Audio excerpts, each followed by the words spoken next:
ഇപ്പോൾ നമ്മൾ ഈ ബസ്സേ കണ്ട ഇൻസിഡൻറ്റിൽ ഒരാൾ മരിച്ചപ്പോഴാണല്ലോ ഇതിനകത്ത് ഭയങ്കരമായ എന്തോ സംഭവം ഉണ്ടെന്ന് എല്ലാവരും മനസ്സിലാക്കുന്നത്. അതിന് മുമ്പ് ആർക്കും അങ്ങനെ ഒരു ധാരണയില്ല. ഇങ്ങനെ ചെയ്ത ഒരാൾ പോയി അങ്ങ് ആത്മഹത്യ ചെയ്യും, ഇതിനൊക്കെ ഇതിനു മുമ്പ് ആത്മഹത്യ ചെയ്തിട്ടില്ല. ആത്മഹത്യ ചെയ്യുന്ന ആൾക്ക് ഡിപ്രഷൻ ഉണ്ടാകുന്നതാണ് മനസ്സിലാകുന്നത്. പിന്നെ അയാളുടെ പ്രായവും കുറച്ച് കൂടുതലാണ്, സവാദ് ചെറുതാണ്, അയാൾക്ക് ആ ഡിപ്രഷൻ ഇല്ല, അയാൾക്ക് ഈ ഒരു തരത്തിലുള്ള ഒരു ഡിസോർഡർ മാത്രമേ ഉള്ളൂ.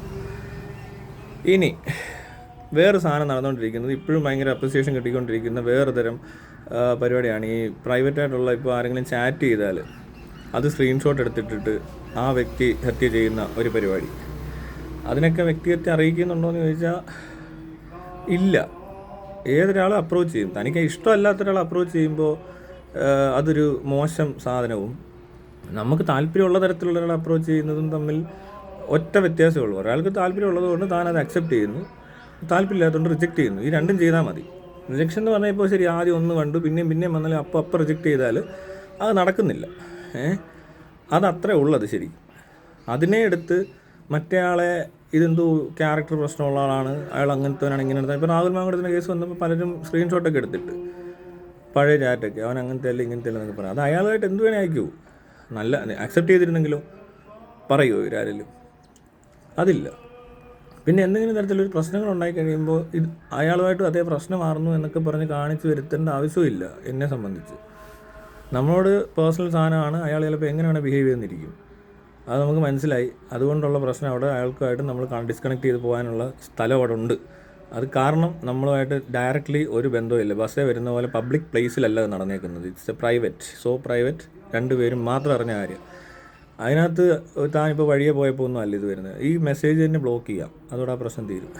അല്ലാതെ വേറെ കൂടുതൽ ആക്ഷൻസ് അതിന് വേണ്ട, മനസ്സിലായോ?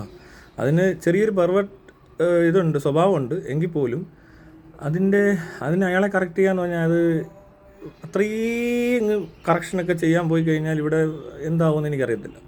പക്ഷേ ഒരു പബ്ലിക് പ്ലേസിൽ നമ്മൾ അങ്ങനത്തെ ഒരു സ്ഥലമല്ല, നമ്മളൊരു യാത്രയ്ക്ക് പോവുകയാണ്, അതിനിടെ നടന്ന സംഭവങ്ങൾ കറക്റ്റ് ചെയ്യേണ്ടതായിട്ടുണ്ട്. അത്രേ ഉള്ളൂ. അത് നമുക്ക് റിജക്റ്റ് ചെയ്യാനും പറ്റത്തില്ല. അത് പലപ്പോഴും നമ്മളറിയാതെ വന്ന് കയറിക്കൊണ്ടിരിക്കും. ഇതിനകത്ത് മെസ്സേജ് തുറന്നു നോക്കിയാൽ വരെ കാണത്തുള്ളൂ.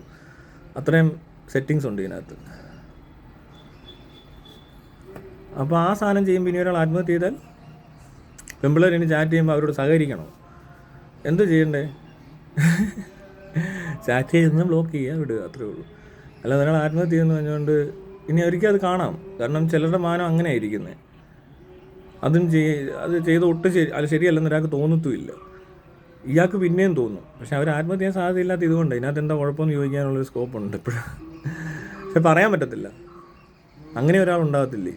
അപ്പോൾ ഇത് ഇനി ഒരു പ്രശ്നമാകത്തില്ലേ? ഇതെല്ലാ പെണ്ണുങ്ങളും ചെയ്യുന്നുണ്ടല്ലോ. ഇപ്പോൾ പ്രൈവറ്റായിട്ടുള്ള ചാറ്റുകൾ എടുത്തിട്ട് പബ്ലിക്കിൽ സ്ക്രീൻഷോട്ട് ഇട്ട് കളിക്കുന്നത് ആണുങ്ങളല്ല. ആ ഇൻസെക്യൂരിറ്റി ഉള്ളതുകൊണ്ട് പെണ്ണുങ്ങൾ ചെയ്യുന്നതാണ്, മനസ്സിലായില്ലേ? അവർക്ക് അതിൻ്റേതായ ജെനറ്റിക്കൽ ട്രേറ്റ്സ് വരെ ഉണ്ട്. അപ്പോൾ പിന്നെ എന്ത് ചെയ്യാൻ പറ്റും? ഇനി ഒരാൾ മരിക്കുന്നിടം വരെ പോലീസും നിയമവും സൈബർ സ്പേസും ഒക്കെ ഇങ്ങനെ ഇതിനെ എൻ്റർടൈൻ ചെയ്യൂ. എന്നിട്ട് എൻ്റർടൈൻ ചെയ്ത് ലാസ്റ്റിലൊരു ദിവസം എന്തെങ്കിലും പറ്റി കഴിയുമ്പോൾ ആ പറ്റിയ സ്ഥലത്ത് നിൽക്കുന്ന മറ്റെല്ലാവരെയും പോലെ തന്നെ ഇത് ശരിയാണെന്ന് ധരിച്ച് വെച്ചൊരു പെൺകുട്ടി ജയിലിൽ പോയി കിടക്കേണ്ടി വരും. ഭയങ്കര ഉത്തരവാദിത്വം. അയ്യോ.